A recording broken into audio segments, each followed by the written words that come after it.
Hello, this is Rick Komarek, Certified Financial Planner, and once again, I'm bringing you one of my favorite annual studies that comes out each and every year.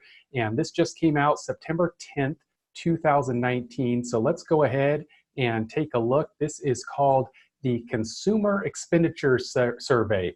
And what this looks at is how much do we as Americans spend every year. So let's go ahead and dive right into it. This is for 2018. It was just released this year, but of course it's for the prior year.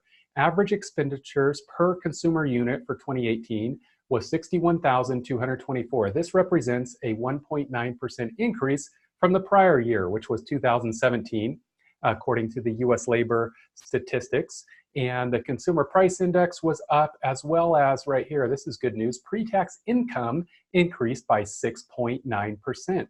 9 of the 10 largest components of household spending increased during 2018.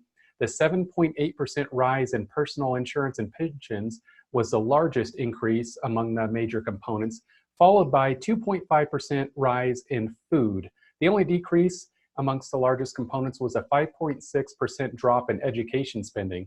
And for some of us that are getting ready to spend on education for our kids, that's kind of surprising to see that there was a decrease there.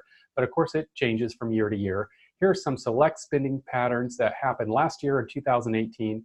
Personal insurance and pension spendings increased 7.8% compared to a decrease of 0.9% in 2017. This was driven by a 7.5% increase in contributions to pensions and Social Security. Spending on food increased 2.5%. The increase was driven by both food at home spending up 2.3% and food away from home up 2.8%. Transportation expenditures were up 1.9%. Gasoline, other fuels, motor oil expenditures were up 7.2%.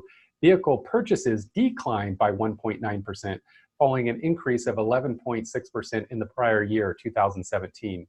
Housing expenditures increased 1%. For the sake of time, I'm going to continue through a little bit faster on these. Healthcare expenditures were up a modest 0.8%. And then cash contributions were up a modest 0.8%. And then, as I already mentioned, education was down. Here's some other interesting statistics. Pre-tax income rose by 6.9% in 2018 after dropping 1.5% in the prior year. So once again, it's good to see a recovery on that after a decline. All income quintiles, with the exception of the lowest income quintile, had increases in pre-tax income. The highest quintile increased 9% in 2018. Income quintiles defined based on the pre-tax income reported by the consumer unit. Consumer units are divided into 5 equal groups. In 2018, the lower bounds for each quintile were 21,293 for the second, 41,490 for the third, 70,367 for the fourth, and 116,625 for the highest.